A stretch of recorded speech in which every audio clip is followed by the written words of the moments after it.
Hello friends and students, welcome to my channel. Last class में हम ये discuss कर रहे थे कि जीएसटी क्या होता है। अब हम उसी को कंटिन्यू करते हैं कि जीएसटी इंडिया में क्यों लाया गया, ऐसी क्या नीड थी कि गुड्स एंड सर्विसेज टैक्स को इंडिया में इम्प्लीमेंट करना पड़ा। तो जीएसटी से पहले हमारे यहाँ कुछ ओल्ड टैक्सेस चलते थे जो अभी आप पढ़ेंगे उनका इंट्रोडक्शन। उन ओल्ड टैक्सेस में कुछ कमियां थी, कुछ डेफिशिएंसी थी, जिन्हें रिमूव करने के लिए आपको जीएसटी को इम्प्लीमेंट करना पड़ा।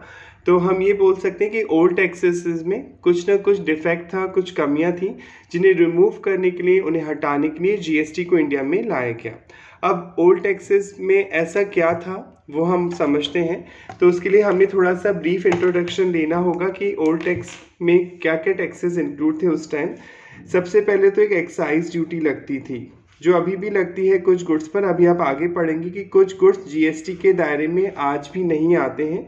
तो जो गुड्स अभी भी जीएसटी के दायरे में नहीं आते हैं, जिन्हें जीएसटी के एरिया से बाहर रखा गया, उन पे आज भी एक्साइज ड्यूटी लगती है। पर आप ये बोल सकते हैं कि 99% गुड्स जीएसटी में कवर्ड हो चुके हैं और एक्साइज ड्यूटी उन गुड्स पे ख़त्म हो चुकी है। अब ये एक्साइज ड्यूटी थी क्या? सपोज मिस्टर ए एक मैन्युफैक्चरर है, आप एक मैन्युफैक्चरर, सपोज आप ये पेन बनाते हैं, आप मैन्युफैक्चरिंग कर रहे हैं पेन की, ये आपकी फैक्ट्री है। सपोज आप इस फैक्ट्री से सपोज 100 पेन बाहर निकाल रहे हैं बेचने के लिए। पहले आप फैक्ट्री में मैन्युफैक्चर करेंगे क्योंकि आप मैन्युफैक्चर हैं और ये 100 पेन आप अपनी फैक्ट्री से आप निकालेंगे और अपने शोरूम पे या शॉप पे ले जाएंगे और वहाँ से फिर आप कस्टमर को सेल करेंगे। यही प्रोसेस अपनाते हैं। तो जो एक्साइज ड्यूटी है सेंट्रल गवर्नमेंट चार्ज करती थी, ये एक इनडायरेक्ट टैक्स है। इनडायरेक्ट टैक्स अब आपको बार बार बताने की ज़रूरत नहीं है क्योंकि आप ऑलरेडी जानते हैं। इनडायरेक्ट टैक्स एक ऐसा टैक्स है जिसका बर्डन आप कस्टमर पे शिफ्ट करते हैं, यानी ये टैक्स का पैसा आप कस्टमर से कलेक्ट करते हैं अपने प्रोडक्ट या सर्विस के साथ और गवर्नमेंट को पे करते हैं।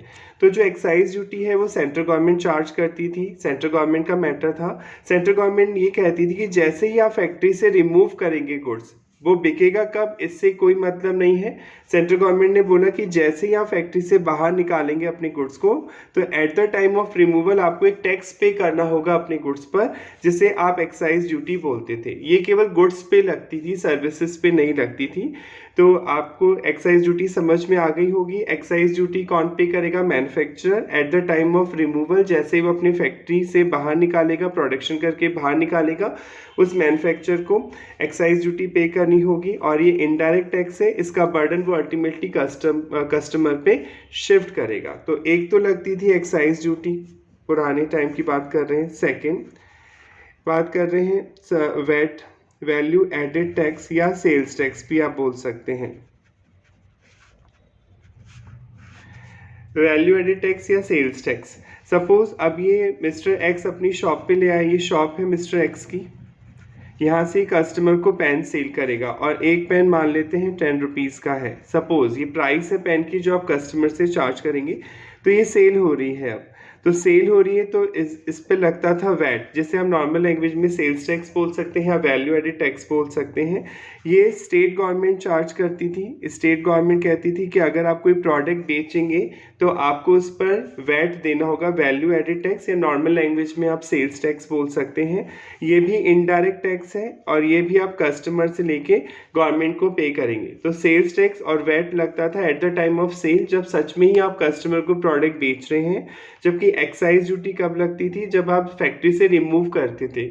उसमें सेल कब होगी इससे मतलब नहीं है। आप ये बोल सकते हैं एक तरह से एडवांस में, बिकने से पहले ही, सेल करने से पहले ही आपको टैक्स गवर्नमेंट को पे करना होता था और केवल मैन्युफैक्चरर देगा एक्साइज ड्यूटी। अगर आप रिटेलर हैं यानी बना बनाए खरीद रहे हैं और आगे बेच रहे हैं तो आपको एक्साइज ड्यूटी नहीं देनी, फिर आप सेल्स टैक्स या वैट पे करते थे। पर अगर आप मैन्युफैक्चरर हैं, बना रहे हैं और फिर आगे बेच रहे हैं तो आपको एक्साइज ड्यूटी देनी पड़ेगी, प्लस आपको वैट भी देना पड़ेगा क्योंकि आप दोनों रोल प्ले कर रहे हैं। आप मैन्युफैक्चरर भी हैं प्लस आप सेलर भी हैं। तो अगर आप मैन्युफैक्चरर सेलर हैं तो आपको पहले एक्साइज ड्यूटी देनी पड़ेगी, फिर आपको सेल्स टैक्स पे करना पड़ेगा। एक बार हम रीड कर लेते हैं फटाफट इसको ताकि आपको और क्लियर हो जाए और लर्न हो जाए। Excise duty, it is a duty which is charged on a manufacturer of goods and charge by the central government. Central government charge करती है, स्टेट गवर्नमेंट के पास कोई राइट नहीं है कि वो आपसे प्रोडक्शन पर, मैन्युफैक्चर पर एक्साइज ड्यूटी ले सके। And paid by the manufacturer eight the time of removal of goods, आप रिमूवल के समय ही गवर्नमेंट को एक्साइज ड्यूटी पे करते थे from the factory. And it is also a indirect tax, और ये भी एक इनडायरेक्ट टैक्स है और इसका बर्डन आप कस्टमर पे ही शिफ्ट करेंगे, यानी आप जो एक्साइज ड्यूटी आप पे कर रहे हैं उसका पैसा आप कस्टमर से कलेक्ट करेंगे अपने प्रोडक्ट के साथ और गवर्नमेंट को पे करेंगे। तो फैक्ट्री से जैसे आप रिमूव करेंगे उस पर आपको एक्साइज ड्यूटी देनी होगी। अब एक्साइज ड्यूटी कब देनी पड़ती थी? Note, excise duty is charge when removal of goods value exceed rupees 1.5 crore in the last financial year, यानी प्रीवियस ईयर देखा जाएगा, लास्ट फाइनेंशियल ईयर। सपोज अभी 23-24 चल रहा है फाइनेंशियल ईयर, इसके पहले वाला जो साल है, प्रीवियस ईयर बोल रहे हैं, लास्ट फाइनेंशियल ईयर बोल रहे हैं 22-23। अगर इस साल आपका जो रिमूवल है, जो आप फैक्ट्री से गुड्स को रिमूव कर रहे हैं, वो टोटल रिमूवल 1.5 करोड़ से एक्सीड होता था, 1.5 करोड़ से ज़्यादा अपने गुड्स रिमूव किए हैं, तो 23-24 में आपको एक्साइज ड्यूटी देनी पड़ेगी। भले ही आप 1 रुपये का गुड्स भी रिमूव कर रहे हैं तब भी देनी पड़ती थी। यानी लास्ट ईयर के बेस पे जज किया जाता था। अगर लास्ट ईयर का टर्नओवर आपका रिमूवल ऑफ गुड्स जो है 1.5 करोड़ से कम था, तब तो आपको नेक्स्ट ईयर 1.5 करोड़ तक एक्साइज ड्यूटी नहीं देनी। और अगर लास्ट ईयर ही आपका टर्नओवर 1.5 करोड़ को क्रॉस कर जाता था तो 1 रुपये के रिमूवल पे भी आपको एक्साइज ड्यूटी देनी पड़ती थी।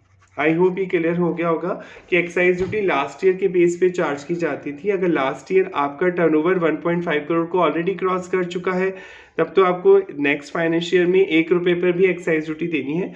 सपोज 22-23 में आपका जो रिमूवल था गुड्स का 1.8 करोड़ हुआ था, 1.8 को मतलब 1 करोड़ 80 लाख हुआ था, तो आपको 23-24 में 1 रुपये पे भी एक्साइज ड्यूटी देनी होगी। भले ही आपने 1 रुपये का गुड्स रिमूव किया फैक्ट्री से, यानी 1 अप्रैल से ही आपको एक्साइज ड्यूटी देनी पड़ेगी। सपोज 23-24 में आपका प्रोडक्शन कम हुआ, आपने रिमूवल कम किया, आपने रिमूवल किया केवल 1 करोड़ का, तो नेक्स्ट फाइनेंशियल 24-25 में, लास्ट ईयर अभी 23-24 हो गया। अब इसके बेस पे जज होता था कि 24-25 में आपको एक्साइज ड्यूटी की वो 1.5 करोड़ की एग्जेम्पशन मिलेगी या नहीं मिलेगी। तो लास्ट ईयर केवल 1 करोड़ ही था, तो अब इस साल आपको 1.5 करोड़ तक एग्जेम्पशन मिल जाएगी, यानी आपको 1.5 करोड़ तक नहीं देनी है एक्साइज ड्यूटी। जब 1.5 करोड़ से एक्सीड होगा आपकी गुड रिमूवल ऑफ गुड्स तो आपको एक्साइज ड्यूटी देनी पड़ती थी। सपोज 2 करोड़ हुआ आपका रिमूवल, तो 2 करोड़ में से 1.5 करोड़ पे तो कोई एक्साइज ड्यूटी नहीं लगेगी। हाँ, 50 लाख पे जो गुड्स आपने रिमूव किए उन पे एक्साइज ड्यूटी देनी होती थी। तो ये एक्साइज ड्यूटी थी जो अब आपको समझ में आ गई होगी।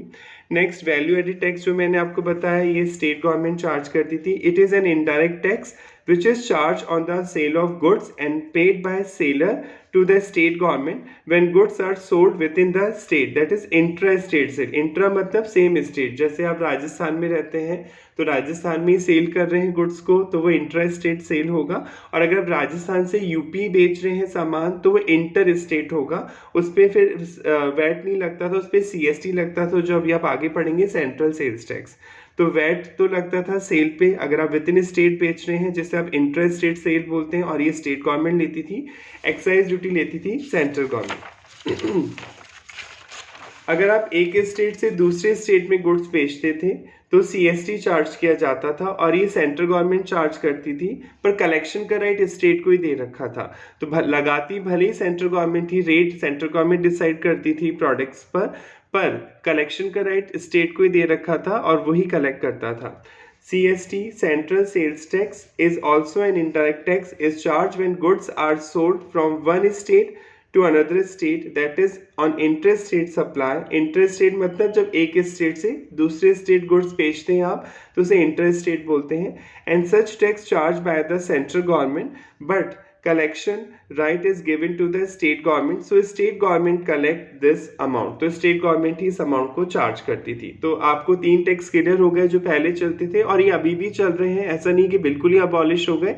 जो गुड्स जीएसटी के दायरे में नहीं आए हैं। अभी आप पढ़ेंगे कौन कौन से गुड्स जीएसटी के दायरे में नहीं आए हैं, या फिर आपने सुना भी होगा पेट्रोल जिस पे अभी कोई जीएसटी नहीं लगता, तो उन पर ही पुराने टैक्स ही लगते हैं। एक्साइज ड्यूटी मैन्युफैक्चर पे करता था, सेल्स टैक्स या वैट वैल्यू एडिड टैक्स अगर आप सेलर हैं तो आप विद इन स्टेट सामान बेच रहे हैं तो वैल्यू एडिड टैक्स आप पे करते थे, और अगर आप एक स्टेट से दूसरे स्टेट सामान बेचते हैं तो आप सीएसटी देते थे, सेंट्रल सेल्स टैक्स। ये लगाती भले ही सेंट्रल गवर्नमेंट थी पर कलेक्शन का राइट स्टेट गवर्नमेंट के पास ही था। अब आगे बढ़ते हैं सर्विस टैक्स। सर्विस टैक्स भी लगता था पहले। Service means intangible value addition, या पहले भी पढ़ चुके हैं सर्विस का मीनिंग। अगर आप नहीं पढ़ा है तो आप मेरे पुराने वीडियोस देख सकते हैं। Service means intangible value addition. जैसे मैं आपको पढ़ा रहा हूँ तो आपकी नॉलेज में कोई वैल्यू एडिशन हो रहा है, आप फील कर सकते हैं पर देख नहीं सकते, तो ये मीनिंग हुआ सर्विस का। Service means intangible value addition हो रहा है। तो अगर आप कोई सर्विस देते थे तो आपको सर्विस टैक्स पे करना होता था, ये सेंट्रल गवर्नमेंट आपसे चार्ज करती थी। It is also an indirect tax and it is charge on levied. Levied मतलब चार्ज करना, ऑन सर्विस लीगल वर्ड है। लीगल लैंग्वेज में अगर चार्ज तो नॉर्मल वर्ड हुआ, अगर आप लॉ की लैंग्वेज बोलेंगे लेविड मतलब चार्ज करना। ऑन सर्विसेज पे लगता था service tax and this tax is payable to the central government, और ये टैक्स सेंट्रल गवर्नमेंट को पे करना होता था। तो आई होप ये 4 पुराने टैक्सेस आपको समझ में आ गए होंगे, और इन्हीं के बेस पे डिसाइड हुआ था कि जीएसटी को इंडिया में आना चाहिए, क्योंकि इन टैक्सेस में प्रॉब्लम्स थी। अब ऐसी क्या प्रॉब्लम थी कि जीएसटी को इम्प्लीमेंट करना पड़ा, वो हम डिटेल में अब समझते हैं। एक एग्जांपल के थ्रू हम इस चीज को समझते हैं। एग्जाम्पल पढ़ लेते हैं फिर हम समझेंगे। Mister X is a manufacturer in Rajasthan, has supply goods valued ₹2 lakh to mister Y, a dealer in Rajasthan. X जो कि एक मैन्युफैक्चरर है राजस्थान में, वो अपना सामान 2 लाख रुपए का, 2 लाख रुपीस का वाई को सेल कर रहा है। मिस्टर वाई सप्लाइड और sold the same goods to mister Z in Rajasthan after making value addition. Value addition means profit of 20%, यानी एक्स ने पहले वाई को बेचा, फिर वाई ने वो सामान परचेज करने के बाद आगे जेड को सेल किया 20% प्रॉफिट पर। Compute the net GST payable to the government. आपको बताना है गवर्नमेंट को हमें कितना जीएसटी देना है। तो पहले इस एग्जाम्पल को हम पुराने सिस्टम से करते हैं कि जीएसटी आने से पहले, यानी 1 जुलाई 2017 जिस दिन इंडिया में जीएसटी अप्लाई हुआ, उससे पहले क्या होता था, पुराने टैक्सेस में ऐसी क्या प्रॉब्लम थी कि जीएसटी को आना पड़ा। तो इस एग्जाम्पल की हेल्प से हम इस चीज को समझते हैं। तो मैंने यहाँ पे 2 केस बना दी हैं, बिफोर जीएसटी इम्प्लीमेंटेशन की, जीएसटी के आने से पहले क्या था, और आफ्टर जीएसटी इम्प्लीमेंटेशन के आने के बाद क्या हुआ। तो इस एग्जांपल को पहले हम बिफोर जीएसटी इम्प्लीमेंटेशन से समझते हैं। सबसे पहले इस एग्जांपल में आपने पढ़ा ही कि अभी एक्स ने ये वाई को गुड्स बेचा है 2 लाख रुपीस का, तो सबसे पहले वैल्यू ऑफ गुड्स आपने लिख दी 2 लाख रुपीस। यहाँ पर goods sold by mister X to mister Y ₹2 lakh. अब आपको मैंने बताया था, आप इसको ऐसे समझ लें, एक्स की हम बात कर रहे हैं, 2 लाख में वो वाई को सेल कर रहा है। सपोज एक्स मैन्युफैक्चर है, और मैन्युफैक्चर तो है ही, सॉरी, तो इसको एक्साइज ड्यूटी देनी पड़ेगी। जैसे ये गुड्स अपनी फैक्ट्री से बाहर निकालेगा बेचने के लिए, शोरूम पे ले जाएगा, शॉप पे ले जाएगा, डायरेक्ट कस्टमर को बेचेगा, व्हाटएवर, जैसे ये फैक्ट्री से बाहर निकालेगा अपने गुड्स को, इसे एक्साइज ड्यूटी देनी पड़ती थी पहले। अपन 10% अज्यूम कर रहे हैं रेट, तो सपोज 10% रेट है तो 20,000 ये एक्साइज ड्यूटी, और ये आपसे ही लेगा, वाई से ही लेगा, क्योंकि इनडायरेक्ट टैक्स है, अपनी जेब से तो नहीं देगा। तो ये तो इसके गुड्स की वैल्यू हो गई, प्लस ये एक्साइज ड्यूटी हो गई जो वो लेगा, total 2,20,000 with excise duty value हो गई। अब ये गुड्स वो शोरूम पे लेके वहां से सेल करेगा। सेल कर रहा है, चाहे शोरूम पे कर रहा है चाहे फैक्ट्री गेट पे कर रहा है, इससे मतलब नहीं है। अगर आप सेल कर रहे हैं कोई प्रोडक्ट तो आपको स्टेट गवर्नमेंट को वैट भी देना पड़ता था, जिसे आप सेल्स टैक्स बोलते हैं, वैल्यू एडेड टैक्स या सेल्स टैक्स। सपोज इसकी रेट भी 10% ही अज्यूम कर लेते हैं अपन, तो ये स्टेट गवर्नमेंट को देना होगा। ये 220 वैल्यू हो गई, इस पर 10% अगर हम निकालें 22,000 हो जाएगा। और टोटल जो टैक्स आपको पे करना होगा, टोटल वैल्यू जो आप वाई से कलेक्ट करेंगे 2,42,000 आप कलेक्ट करेंगे। तो ये वो वैल्यू आ गई जो आप कलेक्ट करेंगे वाई से at the time of sale. वापस फटाफट देख लें, एक्स 2 लाख का गुड सोल्ड कर रहा है, सबसे पहले वो एक्साइज ड्यूटी पे करेगा क्योंकि वो मैन्युफैक्चरर है।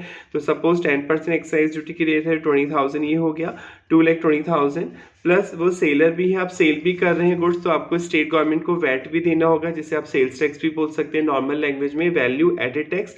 सपोज इसकी रेट 10% है तो 22,000 आया और 2,42,000 आप वाई से कलेक्ट करेंगे यहाँ पर। अब देखिए आप यहाँ पे देखकर ही समझ सकते हैं कि कुछ प्रॉब्लम है।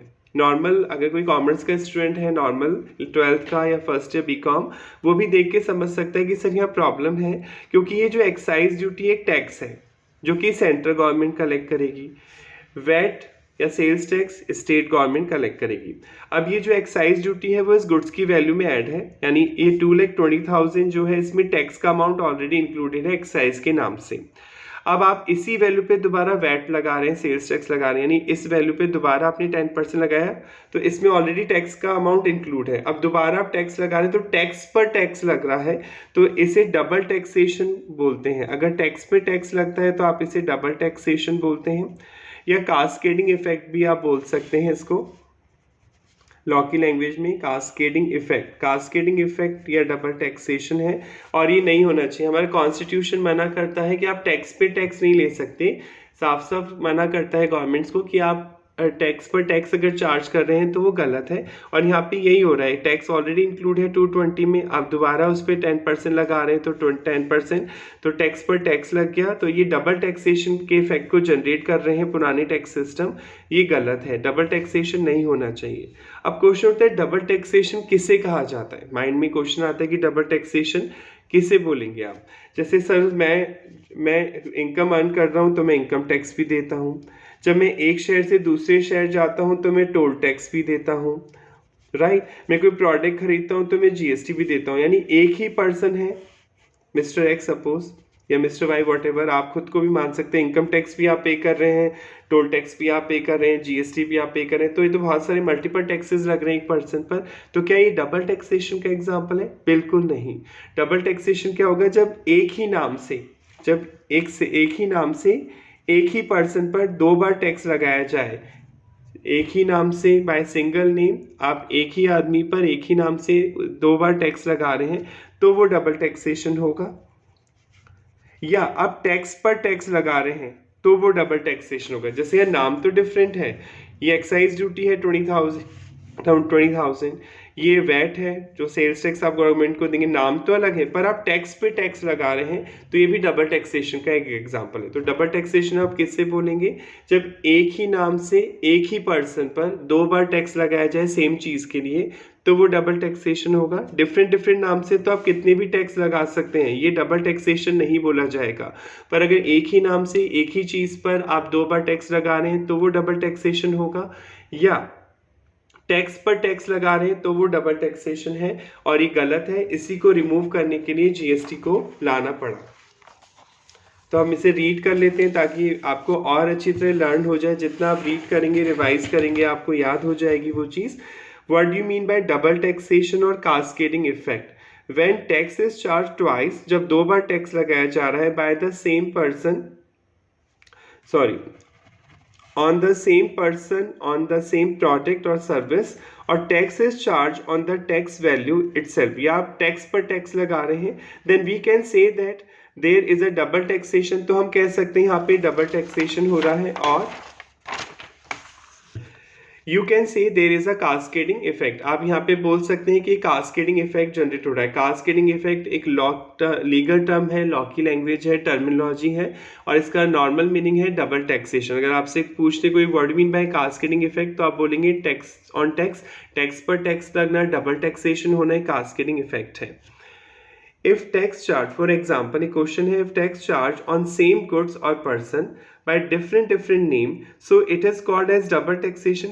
क्या अलग अलग नाम से एक ही आदमी पर या गुड्स पर टैक्स लग रहा है तो क्या डबल टैक्सेशन है? बिल्कुल नहीं, आप पढ़ चुके हैं।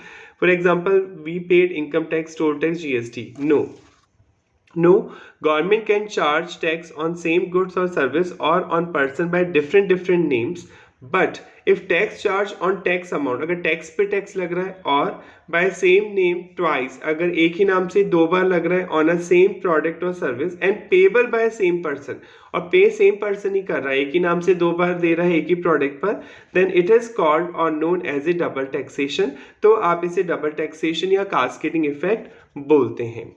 आई होप ये आपको यहाँ तक समझ में आ गया होगा।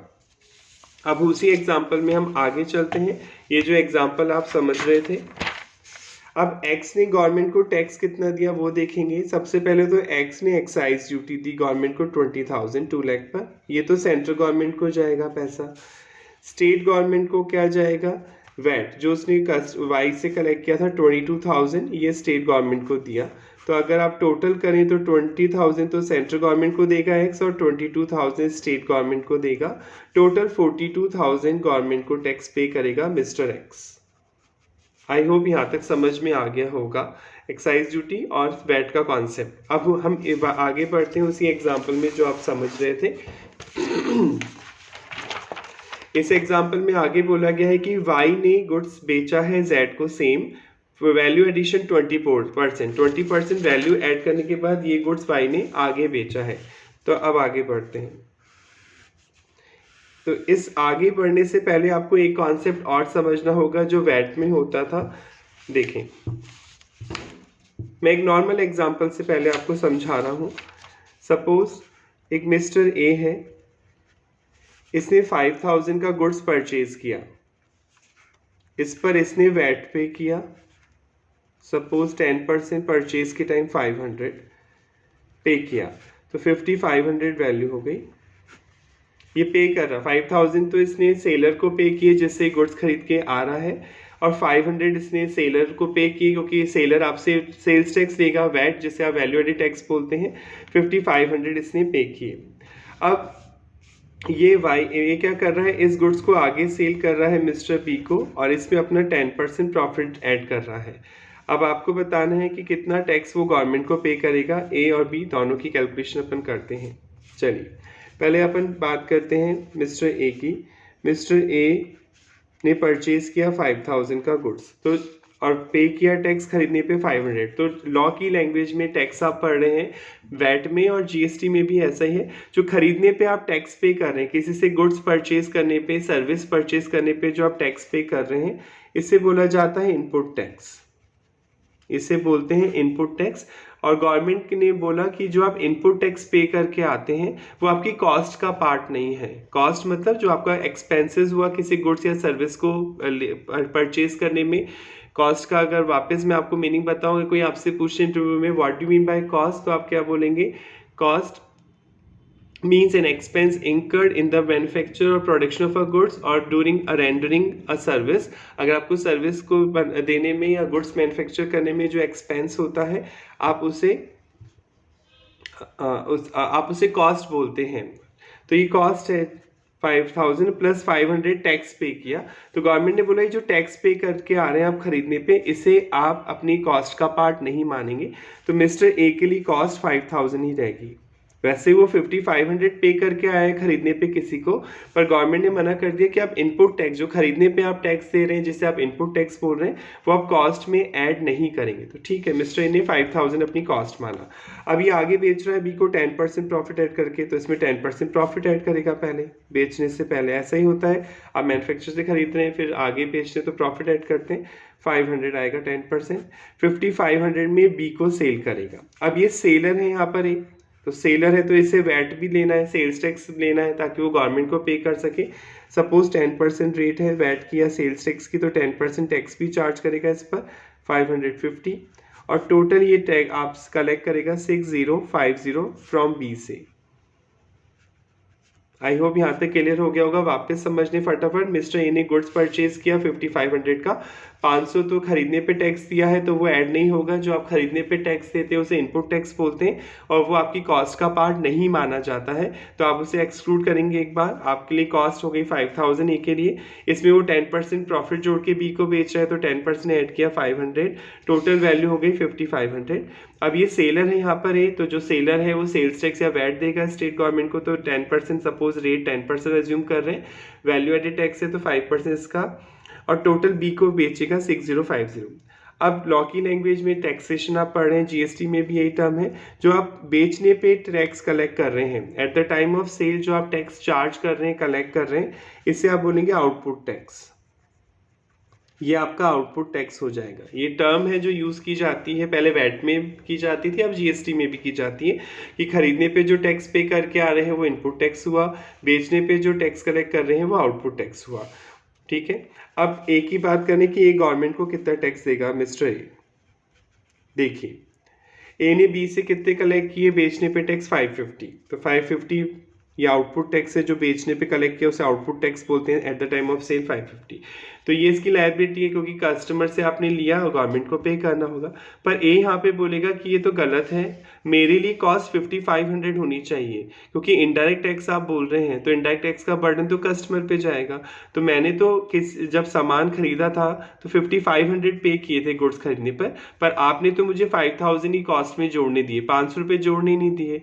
अब जब जोड़ने ही नहीं दिए तो मैं कस्टमर से कैसे रिकवर करूंगा? कोई भी बिजनेसमैन अपनी जेब से तो देगा नहीं, सारे खर्चे वो क्या करेगा, अपनी प्रोडक्ट की वैल्यू में जोड़ेगा और फिर वो प्रॉफिट जोड़ेगा और कस्टमर से चार्ज करेगा। पर आपने 500 तो जोड़ने नहीं दिए एक को, आपने कहा नहीं 5000 ही कॉस्ट मानो, तो 500 रुपये तो एक ही जेब से लग गए। नहीं, गवर्नमेंट ने बोला कि ऐसा नहीं होगा, हम तुम्हें इसका क्रेडिट देंगे। क्रेडिट मतलब सेट ऑफ देंगे, जो तुमने खरीदने पे टैक्स दिया और जो तुमने बेचने पे टैक्स कलेक्ट किया उसमें से इसे आप लेस कर सकते हैं, यानी output tax minus input tax.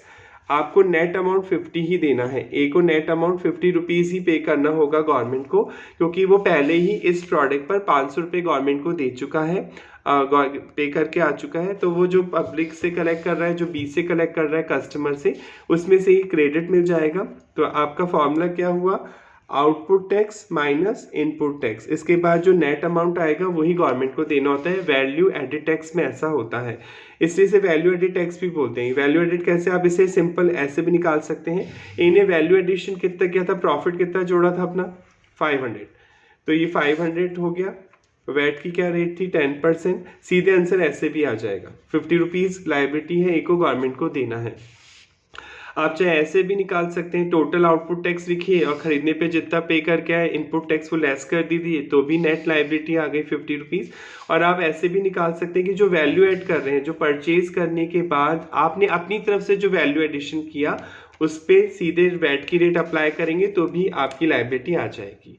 तो ये होता है इनपुट टैक्स क्रेडिट। इस प्रोसेस को आप बोलते हैं इनपुट टैक्स का क्रेडिट लेना। जब आउटपुट में से आप इनपुट को डिडक्ट करते हैं तो जो नेट लायबिलिटी आती है वही गवर्नमेंट को आपको देनी होती है। इस प्रोसेस को बोलते हैं इनपुट टैक्स क्रेडिट, शॉर्ट में कई लोग आईटीसी भी बोलते हैं, इनपुट टैक्स क्रेडिट।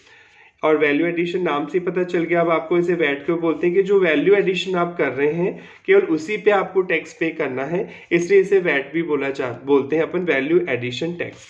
अब ये वैल्यू एडिशन क्या है, किसे बोलेंगे आप वैल्यू एडिशन? वैल्यू एडिशन का मतलब आपने एक परचेज करने के बाद अपनी तरफ से जो भी चीज़ उस गुड्स की वैल्यू में ऐड की उसे आप वैल्यू एडिशन बोलते हैं। वो एक्सपेंसेस भी हो सकते हैं और वो प्रॉफिट भी हो सकते हैं। तो ये जो वैल्यू एडिशन है इसका मीनिंग हुआ एक्सपेंसेस प्लस प्रॉफिट, इन दोनों के टोटल को वैल्यू एडिशन बोलते हैं। फॉर एग्जांपल, आप 10,000 का गुड्स परचेज करके आए, इसके बाद आपने 2,000 उसको अपने गोडाउन तक लाने का रेंट दिया, भाड़ा दिया, फेयर दिया, प्लस आपने 1,000 अपना प्रॉफिट जोड़ा, तो टोटल 13 में आप इसे आगे बेचेंगे। तो आपका वैल्यू एडिशन कितना बोला जाएगा, 3,000, पूरा 13 नहीं बोला जाएगा। एक तो आपने एक्सपेंस इंकर्ड किए, ये तो किसी और को पे करके आ रहे हैं आप, गुड्स की वैल्यू और सर्विस की वैल्यू वो हटाई जाएगी केवल वैल्यू एडिशन में। पर आपने अपनी तरफ से जो भी एक्सपेंसेस इंकर्ड किए, जो भी प्रॉफिट जोड़ा, वो वैल्यू एडिशन का पार्ट है। तो यहाँ पे वैल्यू एडिशन होगा, एक तो ये एक्सपेंस जो आपने ऐड किया प्लस प्रॉफिट, ये 3,000 वैल्यू एडिशन बोला जाएगा। और इसी पे आपको पहले वैट देना होता था, वैल्यू एडेड टैक्स आप बोलते थे। क्लियर? आई होप यहाँ तक आपको समझ में आ गया होगा। फटाफट रिवाइज कर लेते हैं ताकि आपके माइंड में कॉन्सेप्ट क्लियर हो जाए। सबसे पहले एक्साइज ड्यूटी लगती है प्रोडक्ट पे। अगर आप मैन्युफैक्चर हैं और आप गुड्स बेच रहे हैं, आगे सेल कर रहे हैं, तो आपको एक्साइज ड्यूटी पे करनी होती है। और एक्साइज ड्यूटी मैन्युफैक्चर पे करता है और ये सेंट्रल गवर्नमेंट चार्ज करती है eight the time of removal. Value added tax आपको समझ में आ गया कि अगर आप सेलर हैं, कोई प्रोडक्ट खरीद के आगे बेच रहे हैं तो आपको सेल्स टैक्स देना होता है, इसे वैल्यू एडिड टैक्स भी बोलते हैं क्योंकि केवल वैल्यू एडिशन पे ही आपको देना है। इसी में हमने दो कॉन्सेप्ट पढ़े, एक तो इनपुट टैक्स होता है और एक आउटपुट टैक्स होता है। इनपुट टैक्स मतलब जो खरीदने पे आप टैक्स पे करके आ रहे हैं किसी प्रोडक्ट पर, उसे आप इनपुट टैक्स बोलते हैं। जो बेचने पे आप कलेक्ट कर रहे हैं at the time of sale, उसे आउटपुट टैक्स बोलते हैं। और नेट आपको आउटपुट में से इनपुट डिडक्ट करने के बाद जो नेट लायबिलिटी आती है उस पे ही आपको जीएसटी यहाँ पर पे करना होता है। तो input tax and output tax in VAT और सेल्स टैक्स, सेम जीएसटी में भी यही कॉन्सेप्ट फॉलो किया गया है। In VAT when tax paid at the time of purchase it is called input tax, and when tax collected at the time of sale it is called output tax. तो ये दोनों terminology आपको समझ में आ ही गई होगी। इनपुट टैक्स क्रेडिट क्या होता है वैट में, जीएसटी में भी यही कॉन्सेप्ट है सेम।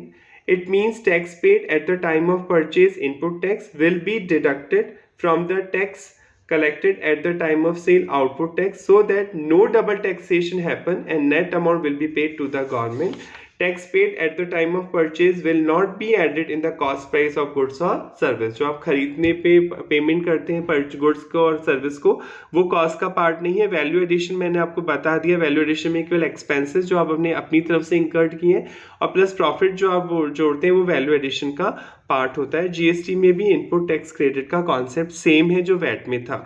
और कोई अगर आपसे पूछे कि इनपुट टैक्स का क्रेडिट क्यों दिया जाता है, ताकि डबल टैक्सेशन ना हो, क्योंकि दो बार टैक्स दे रहे हैं अगर आप एक ही चीज पे, वो तो डबल टैक्सेशन का पार्ट होता है। तो डबल टैक्सेशन को अवॉइड करने के लिए, हटाने के लिए इनपुट टैक्स क्रेडिट दिया जाता है। अब इसके बाद हम नेक्स्ट कंटिन्यू करेंगे क्योंकि वीडियो बहुत लंबा हो जाएगा, तो इसके बाद हम नेक्स्ट वीडियो में इसे कंटिन्यू करेंगे। Thanks for watching.